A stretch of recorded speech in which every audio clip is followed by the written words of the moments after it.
नमस्कार, मैं हूं प्रवीण गौतम। पीएम मोदी दावा करते हैं कि भारत लोकतंत्र की जननी है। अगर वाकई पीएम मोदी ऐसा मानते हैं तो उस निमंत्रण को स्वीकार करना चाहिए जो भारत के लोकतंत्र को एक नई खूबसूरती दे सकता है। क्या पीएम नरेंद्र मोदी और राहुल गांधी के बीच सार्वजनिक बहस हो सकती है? यह सवाल इसलिए उठा क्योंकि दो पूर्व जजों और एक वरिष्ठ पत्रकार ने राहुल गांधी और पीएम नरेंद्र मोदी को निमंत्रण भेजा है, बाकायदा चिट्ठी भेजी है। इस चिट्ठी में क्या लिखा है ये आगे आपको दिखाएंगे। पहले बात करते हैं कि बहस क्यों जरूरी है।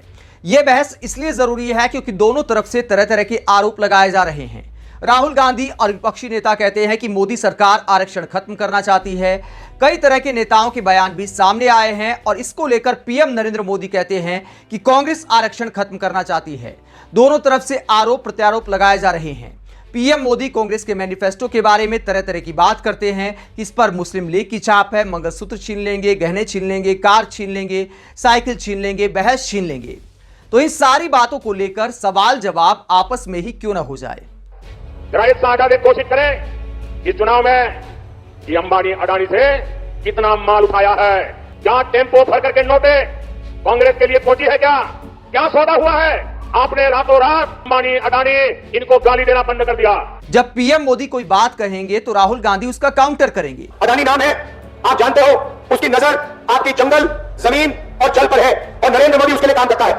राहुल गांधी कोई आरोप लगाएंगे तो पीएम मोदी उसका जवाब दे सकते हैं। शाहजादे हिम्मत होता है, जाओ।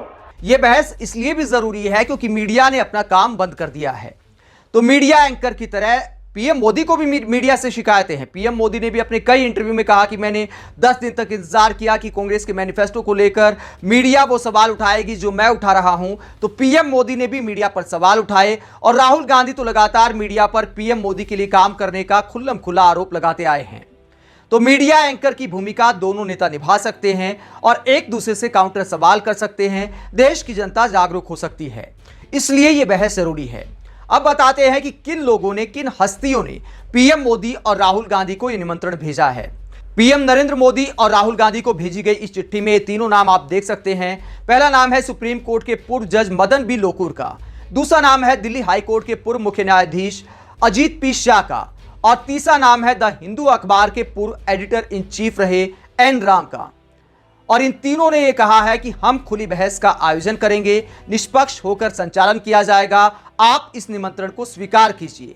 और इस चिट्ठी में क्या लिखा है, जो मुख्य बात है, इस चिट्ठी में लिखा गया है, जनता के सदस्य के रूप में हम चिंतित हैं कि हमने दोनों पक्षों से केवल आरोप और चुनौतियां सुनी हैं और कोई सार्थक प्रतिक्रिया नहीं सुनी है। जैसा कि हम जानते हैं, आज की डिजिटल दुनिया गलत सूचना, गलत बयानी और हेरफेर की प्रवृत्ति रखती है। इन परिस्थितियों में यह तय करना महत्वपूर्ण है कि जनता को सभी पहलुओं के बारे में अच्छी तरह से जागरूक किया जाए ताकि वो सही जानकारी के आधार पर मतदान कर सके। इस उद्देश्य से हमारा मानना है कि गैर पक्षपातपूर्ण और गैर व्यावसायिक मंच पर सार्वजनिक बहस के माध्यम से मौजूदा राजनीतिक नेताओं से सीधे बात सुनने से नागरिकों को काफी लाभ होगा।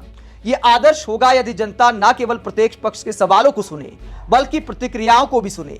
हमारा मानना है कि इससे हमारी लोकतांत्रिक प्रक्रिया को काफी मजबूत करने में मदद मिलेगी। ये अधिक प्रासंगिक है क्योंकि हम दुनिया के सबसे बड़े लोकतंत्र हैं और पूरी दुनिया हमारे चुनाव पर उत्सुकता से नजर रखती है। इसलिए इस तरह की सार्वजनिक बहस न केवल जनता को शिक्षित करेगी बल्कि एक स्वस्थ और जीवंत लोकतंत्र की सच्ची छवि पेश करने में भी एक बड़ी मिसाल कायम करेगी। तो दो पूर्व जज और एक वरिष्ठ पत्रकार कहते हैं कि इस तरह की बहस भारत के लोकतंत्र को और मजबूत करेगी। ये दुनिया में कुछ नया नहीं है। अमेरिका में 1960 से भी पहले से ऐसा होता आया है। 1960 में ही अमेरिका के राष्ट्रपति पद के दावेदारों की बहस, उम्मीदवारों की बहस को टीवी पर टेलीकास्ट किया गया था।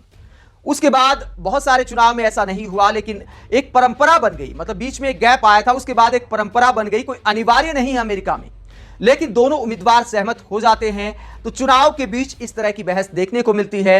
दोनों तरफ से सवाल जवाब किए जाते हैं और अमेरिका के नागरिकों को यह देखने का मौका मिलता है कि किसकी बातों में ज्यादा दम है और उसके आधार पर जनता वोट करती है। लेकिन हमारे यहां पर 21वीं सदी में 18वीं सदी की राजनीति की जाती है, धर्म के नाम पर राजनीति की जाती है, उसी तरह की राजनीति की जाती है। मान लीजिए जैसे जनता को मूर्ख बनाया जा रहा है, जनता को मूर्ख मान लिया गया है, ऐसी मजाकिया बातें की जाती, भैंस छीन लेंगे, गाय छीन लेंगे, ये कर देंगे, वो कर देंगे। तो क्यों न सवाल जवाब हो जाएं। क्या पीएम नरेंद्र मोदी और राहुल गांधी इस निमंत्रण को स्वीकार कर पाएंगे? आपको क्या लगता है? या फिर ये सिर्फ फॉर्मेलिटीज में रह जाएगा? मुझे तो लगता है कि पीएम नरेंद्र मोदी तो चूंकि प्रेस कॉन्फ्रेंस तक नहीं करते, सही पत्रकारों से इंटरव्यू तक नहीं करते, जो सवाल पूछने वाले पत्रकार हैं उनसे कभी इंटरव्यू करने की हिम्मत नहीं कर पाए, सिर्फ स्क्रिप्टेड इंटरव्यू किए जाते हैं ऐसा लगता है देखकर। तो क्या पीएम नरेंद्र मोदी इस बहस की चुनौती को स्वीकार कर पाएंगे? मुझे तो कम से कम नहीं लगता। हालांकि दोनों पूर्व जजों और पत्रकार ने निमंत्रण वाली चिट्ठी में यह भी कहा गया है कि अगर आप खुद बहस ना करना चाहें तो अपने किसी प्रतिनिधि को भेज सकते हैं। मुझे व्यक्तिगत तौर पर तो इनमें से कुछ भी होता नहीं लगता। आप इस पूरे मुद्दे पर क्या सोचते हैं? क्या पीएम नरेंद्र मोदी और राहुल गांधी बहस के इस निमंत्रण को स्वीकार कर पाएंगे? और क्या हमारे देश में भी अमेरिका की तरह ऐसा होना चाहिए? कमेंट बॉक्स में अपनी राय जरूर दें। अगर आप हमारी पत्रकारिता को पसंद करते हैं तो थैंक्स के ऑप्शन का इस्तेमाल करें, वीडियो को लाइक करें, चैनल को सब्सक्राइब करें। नमस्कार।